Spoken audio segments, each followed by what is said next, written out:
Assalamualaikum warahmatullahi wabarakatuh. Perkenalkan, nama saya Nizar Bohori dengan NPM 2006158 dari kelas Teknik Informatika G. Baik, di sini saya akan menjelaskan sedikit mengenai definisi artificial intelligence dan juga jenis-jenisnya. Nah, definisi AI atau kecerdasan buatan. Kecerdasan buatan atau disebut juga artificial intelligence atau AI merupakan teknologi di bidang ilmu komputer yang menyimulasikan kecerdasan manusia ke dalam mesin atau komputer untuk menyelesaikan berbagai persoalan dan pekerjaan yang dilakukan manusia, bahkan bisa lebih dari manusia. Kecerdasan buatan adalah kecerdasan yang ditanamkan oleh manusia ke dalam suatu sistem teknologi, diatur dan dikembangkan dalam konteks ilmiah. Bentukan dari kecerdasan entitas ilmiah yang ada. Pada dasarnya, kecerdasan buatan atau artificial intelligence adalah suatu pengetahuan yang membuat komputer dapat melakukan hal-hal yang dikerjakan manusia, di mana membutuhkan suatu kecerdasan, misalnya melakukan analisis penalaran untuk mengambil suatu kesimpulan atau keputusan atau penerjemahan dari suatu bahasa ke bahasa lain. Kecerdasan buatan sebenarnya sudah dimulai sejak musim panas tahun 1956. Pada waktu itu, sekelompok pakar komputer dan penelitian dari disiplin ilmu dari berbagai akademi, industri serta berbagai kalangan berkumpul di Dartmouth College untuk membahas potensi komputer dalam rangka menirukan atau menyimulasikan kepandaian manusia. Beberapa ilmu yang terlibat adalah Al Newell, Herbert Simon, Marvin Minsky, Oliver Shafrid, dan John McCarthy. Definisi kecerdasan buatan dapat dibagi menjadi dua, yaitu pertama definisi kecerdasan buatan menurut para ahli dan yang kedua kecerdasan buatan dilihat dari berbagai sudut pandang yang ada.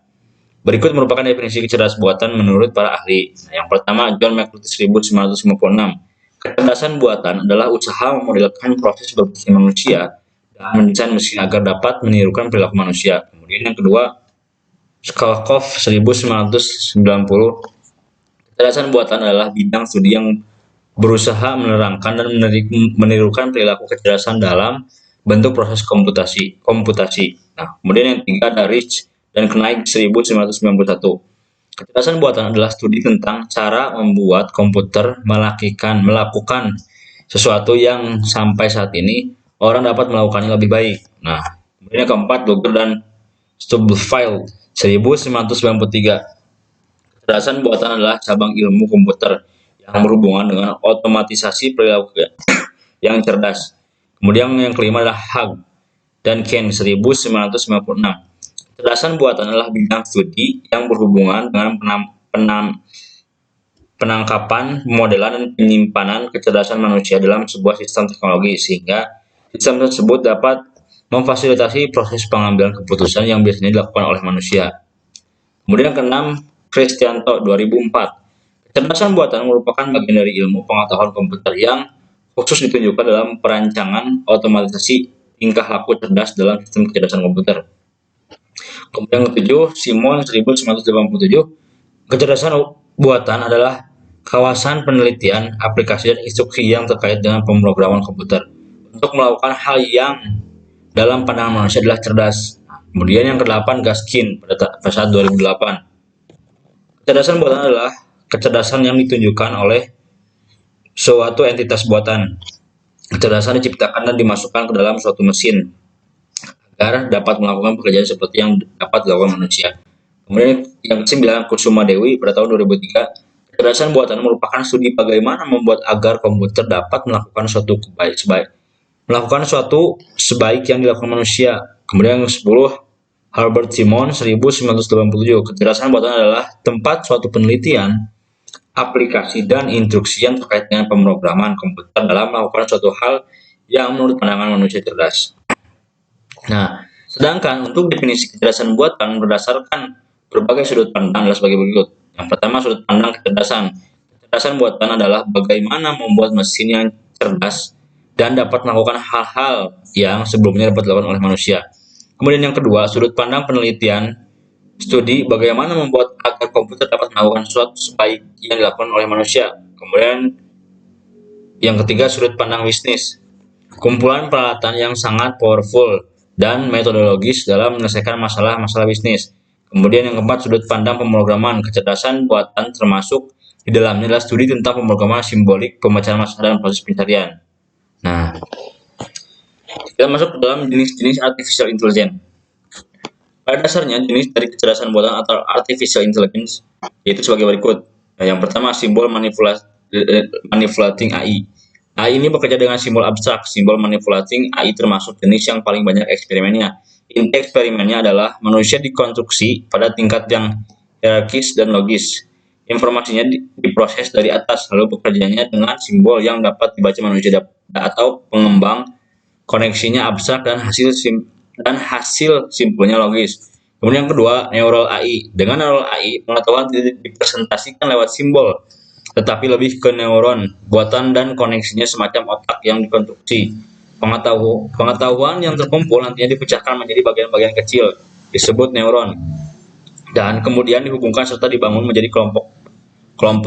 Pendekatan ini dikenal sebagai model bottom up yang bekerja dari bawah. Tidak seperti simbol manipulating AI yang pertama penulis jelaskan. Jadi sistem sarafnya harus dilatih dan distimulasi supaya jaringan saraf bisa mengumpulkan pengalaman dan tubuh supaya bisa mengumpulkan pengetahuan yang lebih besar. Nah, kemudian yang ketiga, neural network. Neural network diatur ke dalam lapisan yang terhubung satu sama lain lewat simulasi. Lapisan paling atas adalah lapisan input yang berfungsi seperti sensor. Sensor yang dimaksud adalah penerima informasi yang akan memproses dan meneruskannya ke sistem. Ada setidaknya 2 sistem atau lebih dari 20 lapisan dalam sistem besar lapisan yang tersusun secara hierarkis. Lapisan-lapisan itu yang mengirim dan mengklasifikasikan informasi lewat koneksi. Dibagi paling bawah adalah lapisan output yang umumnya memiliki jumlah neuron buatan yang sedikit. Nah, selain 3 jenis atas, AI juga dapat menjadi 3 kategori sebagai berikut. Nah, neural AI. Juga AI lemah atau kecerdasan buatan sempit. Mengacu pada AI yang digunakan untuk memecahkan masalah tertentu. Hampir semua aplikasi AI yang kita miliki saat ini adalah neural AI. Misalnya, klasifikasi gambar, deteksi objek, pengenalan ucapan seperti Amazon Alexa, Siri iPhone, dan asisten Google. Terjemahan memproses bahasa alami, perkiraan cuaca, iklan bertarget, prediksi penjualan, deteksi spam email, deteksi penipuan, pengenalan wajah, dan visi komputer semuanya adalah AI yang sempit. Kemudian yang kedua ada general AI. Juga disebut AI kuat atau kecerdasan umum buatan atau yang disebut dengan AGI, mengacu pada AI yang digunakan untuk memecahkan masalah umum. Ini lebih seperti manusia yang mampu belajar, berpikir, menemukan dan memecahkan masalah yang lebih rumit. Singularitas juga disebut singularitas teknologi adalah saat AI mengambil alih kecerdasan manusia. Nah, kemudian yang ketiga adalah super AI. Nah, super AI ini juga disebut super intelligence, mengacu pada AI setelah titik singularitas. Tidak ada yang tahu apa yang akan terjadi dengan super AI. Satu visi adalah integrasi manusia dan mesin melalui antarmuka chip otak. Nah, kesimpulannya, AI merupakan teknologi yang memungkinkan komputer untuk melakukan tugas yang biasanya dilakukan oleh manusia. AI dapat memahami keinginan manusia melalui pemrograman komputer, sehingga dapat melakukan tugas dengan lebih cepat dan efektif. AI dapat menyelesaikan tugas yang rumit dengan akurasi tinggi, sehingga dapat membantu manusia dalam menyelesaikan tugas yang berat. AI juga dapat membantu dalam meningkatkan produktivitas dan efisiensi dalam berbagai bidang. Nah, ini adalah referensi buku yang sambil mungkin sekian. Mohon maaf apabila ada kesalahan. Allahumma fiq ila komentar. Wassalamualaikum warahmatullahi wabarakatuh.